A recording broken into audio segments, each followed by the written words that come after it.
Gabungan dunia moden dan alam semula jadi. Warisan sejarah dan seni bina sejak berabad lama. Masyarakat majmuk dari pelbagai latar belakang. Lihat suasana Malaysia dari perspektif baru. Alami kehidupan harian kita dari sudut berbeza. Inilah Malaysia dari mata langit.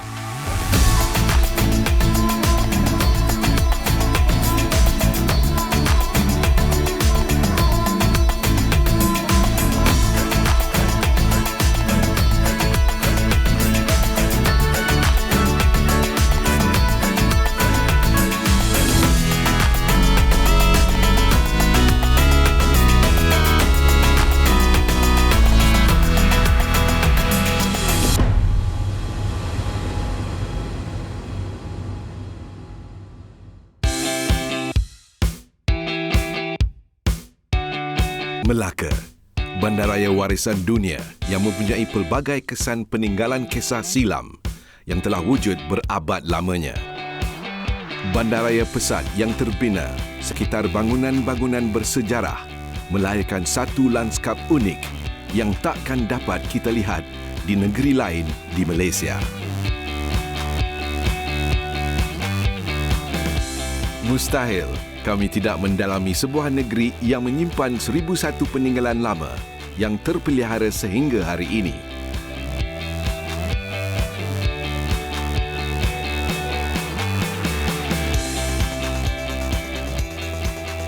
Dalam episod ini, kita akan melihat kota A Famosa. Kemudian, kita akan ke Stadhuis dan juga Museum Samudra. Sebelum menyelusuri dan mengamati pemandangan sepanjang Sungai Melaka.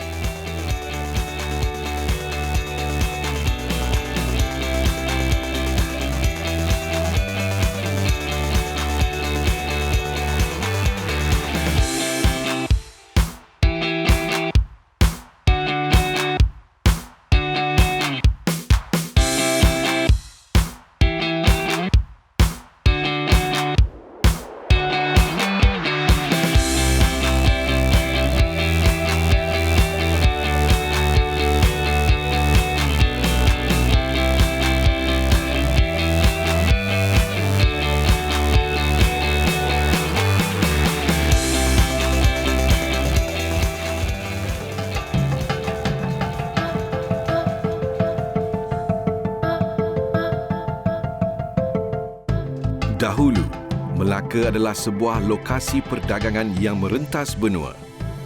Lokasinya yang strategik di tengah laluan perdagangan antara India dan China menjadi rebutan pelbagai kuasa asing.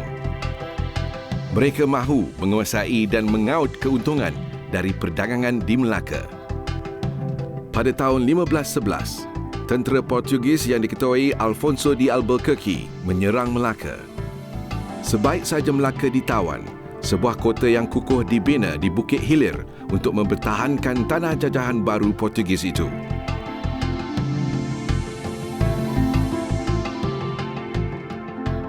Kota ini dinamakan Kota A Famosa. Kota A Famosa sangat kuat hingga berjaya menangkas serangan daripada Aceh, Johor dan Belanda. Tetapi pada tahun 1641, Kota A Famosa akhirnya jatuh ke tangan Belanda selepas 7 bulan dikepung. Suasana politik Eropah pada tahun 1795 menyebabkan kota ini bertukar tangan ke pihak British untuk sementara waktu. British risau akan keupayaan kota ini untuk menjadi pertahanan yang kuat untuk Belanda bila dipulangkan kepada mereka kelak. Lalu mereka bertindak memusnahkan kota ini. Kini yang tinggal hanyalah pintu gerbang utama kubu itu, Porta di Santiago. Kota A Famosa merupakan binaan Eropah tertua yang masih tinggal di Asia. A Famosa dahulunya satu kota yang luas, meliputi penempatan, hospital dan 5 buah gereja.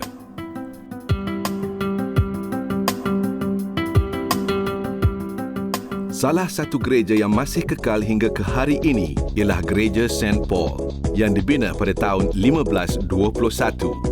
Kedudukannya di puncak Bukit Hilir seolah-olah mengawasi dan menjaga kota Formosa. Dari gereja ini, kami dapat melihat bandaraya utama Melaka.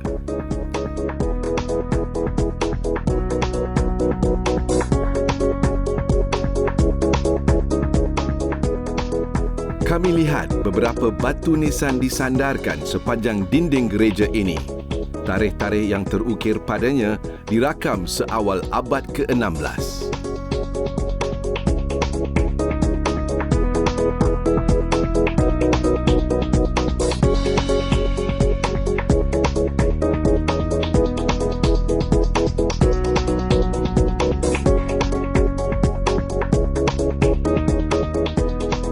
Satu perkuburan terbuka terletak di gereja ini. Kubur ini dahulunya tempat bersemadinya Saint Francis Xavier, seorang mubalik ikonik yang menyebarkan pengaruh Kristian di serata Asia semasa pertengahan abad ke-16. Semasa pendudukan Belanda, Gereja St. Paul menjadi gereja utama selama 112 tahun sehinggalah pada tahun 1753 Christchurch Melaka dibina tidak jauh dari sini.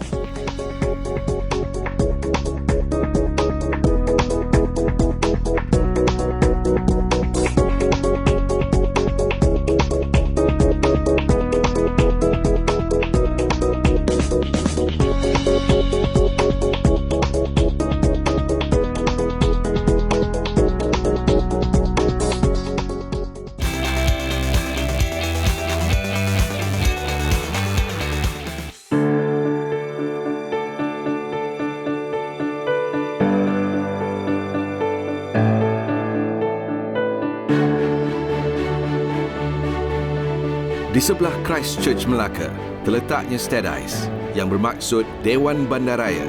Siapa yang datang ke Melaka pasti akan nampak bangunan ini yang terletak di Dutch Square berhampiran dengan Sungai Melaka.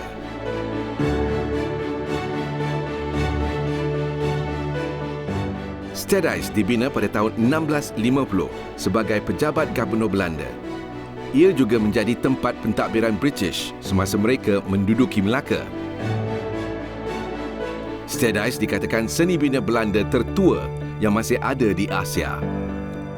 Reka bentuknya memperlihatkan ciri-ciri yang sinonim dengan bangunan Belanda. Ia dapat dilihat pada dinding-dindingnya yang besar, anak-anak tingkap dan pintu-pintu besar yang diperbuat daripada besi.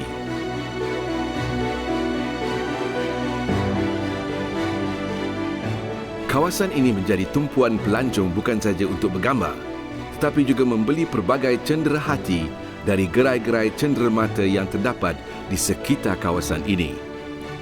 Kami masuk ke dalam Steadies untuk melihat apa yang ada di sini. Rekaan dalaman Steadies dipelihara dengan baik. Kami rasa seperti berada di dalam bangunan ini semasa abad ke-17.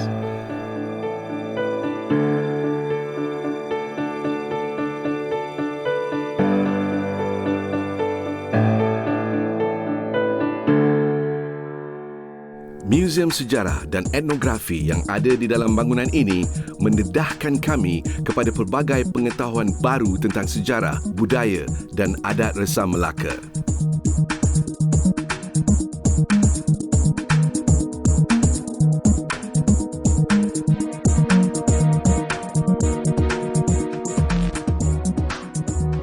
Muzium ini sangat luas dan dipenuhi dengan bermacam-macam pameran dan artifak yang membuka mata kami.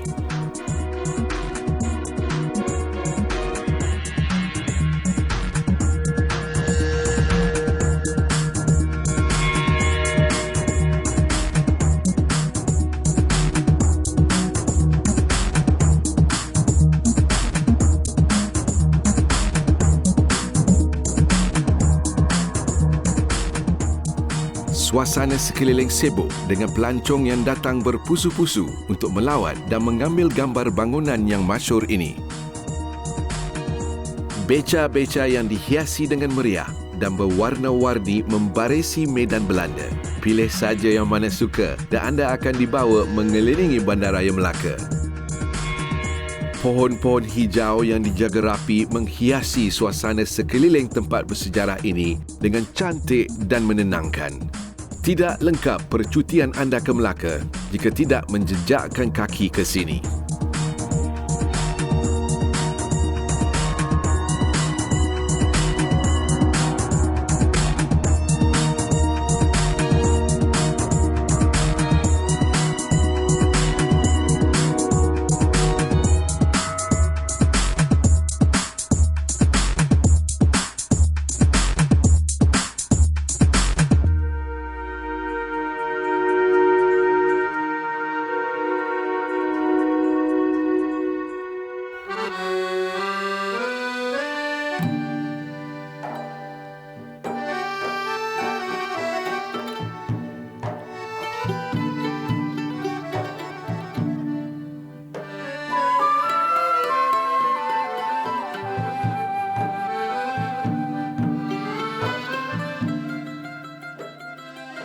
Beberapa kilometer dari Stadice, sebuah kapal berdiri megah di tebing Sungai Melaka. Kapal ini ialah Museum Samudra. Kapal ini adalah replika kapal nau milik Portugis, Flor de la Mar, yang menyaksikan kejatuhan Melaka ke tangan Portugis pada tahun 1511. Museum Samudra dibuka secara rasmi kepada orang ramai pada tahun 1994 dan secara automatik menjadi mercu tanda yang baru di Melaka pada waktu itu. Reka bentuknya yang unik dan gah pasti menarik perhatian sesiapa yang berada di sekitarnya.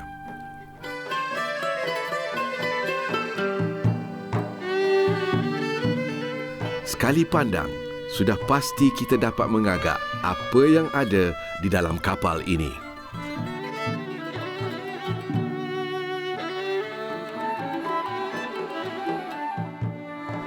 Kapal ini menempatkan pelbagai pameran dan replika yang merakam sejarah maritim dan perkapalan di Melaka. Ianya juga menyelusuri kisah silam Melaka sebagai sebuah pusat dagangan utama dunia suatu ketika dulu.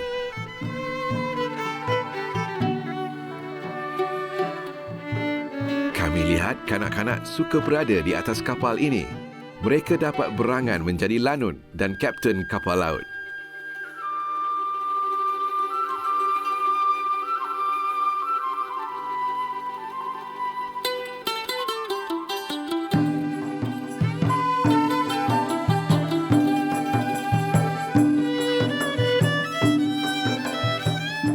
Pameran di dalam museum ini sangat informatif, terutamanya bagi kanak-kanak.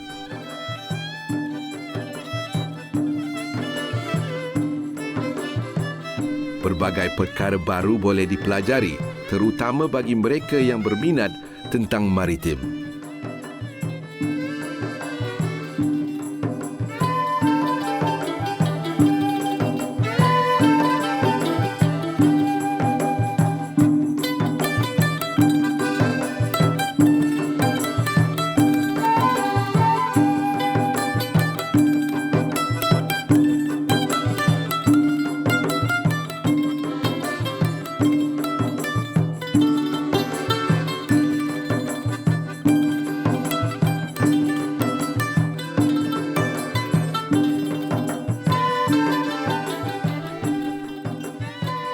Mengikut sejarah, kapal Flor de la Mar inilah yang digunakan Alfonso de Albuquerque semasa menawan Melaka.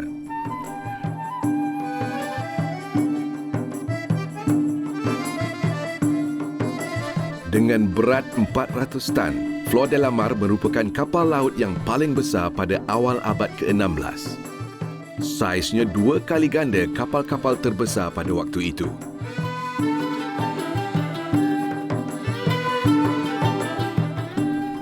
Pada tahun 1511, Flor de la Mar berlayar pulang ke Portugal, membawa harta karun dan barang berharga untuk Raja Manuel pertama.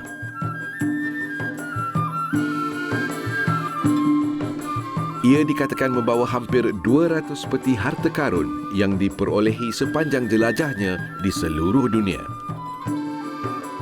Tetapi segah manapun kapal ini, akhirnya karam dilanda ribut semasa di Selat Melaka. Alfonso de Albuquerque terselamat tetapi ramai anak kapalnya terkorban. Dan harta karun di bawah Flor de la Mar masih menjadi buruan sehingga hari ini.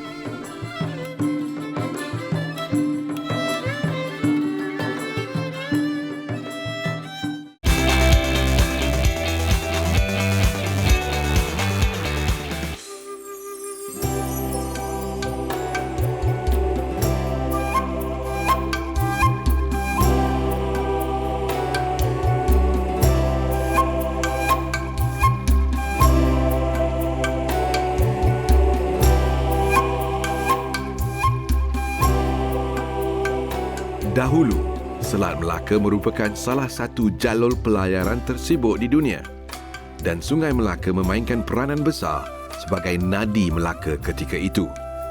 Sungai inilah yang menjadi laluan utama kapal-kapal dagang semasa zaman kemuncak Melaka sebagai hub perdagangan dunia.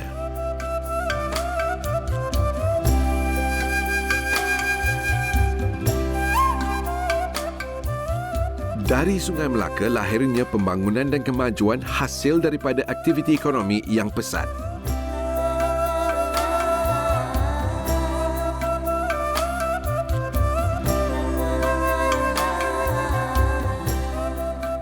Sungai sering menjadi tempat lahirnya sebuah ketamadunan. Samalah juga dengan Melaka. Para mesuara tiba di Melaka dari sungai ini sebelum memulakan satu era baharu di rantau Asia.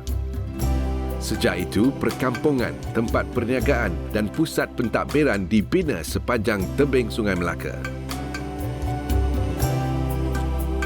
Sungai ini menjadi saksi kejatuhan Melaka di tangan pelbagai kuasa asing yang menjajah negeri ini dan mengaut keuntungan darinya.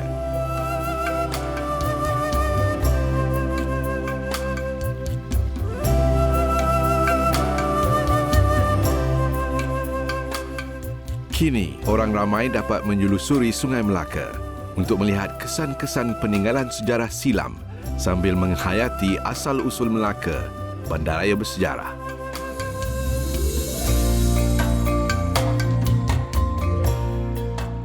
Rekaan bangunan lama di kiri dan kanan sungai menghiasi suasana dengan cantik.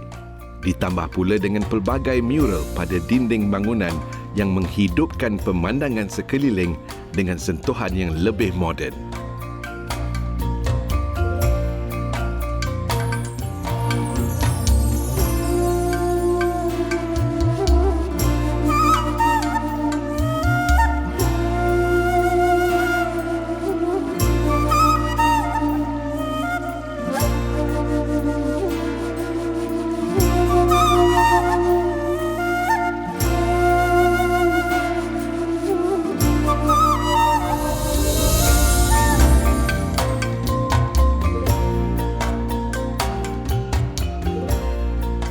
Dari segi luaran, landskap Sungai Melaka sudah mengalami banyak perubahan berbanding ratusan tahun dahulu.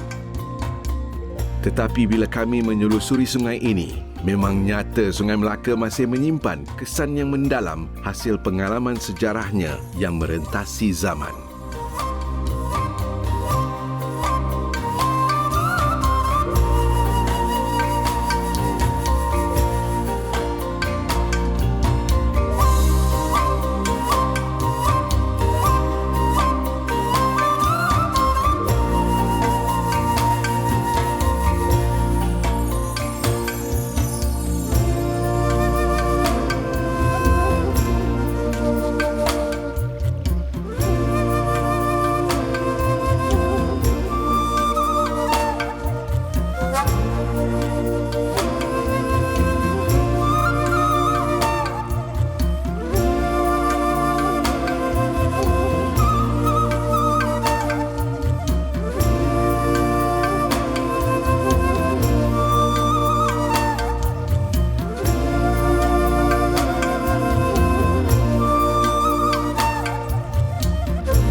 Tak rugi siapa yang datang ke Melaka.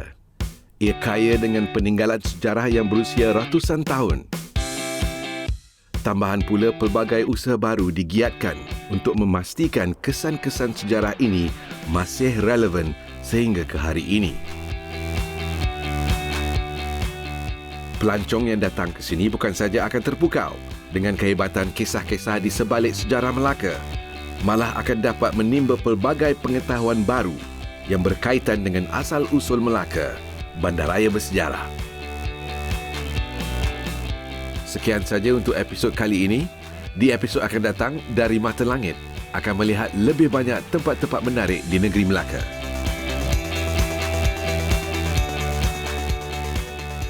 Jangan lupa melawat laman Instagram kami dan kongsi gambar lanskap anda dengan #DariMataLangit. Jumpa lagi dalam rancangan Dari Mata Langit.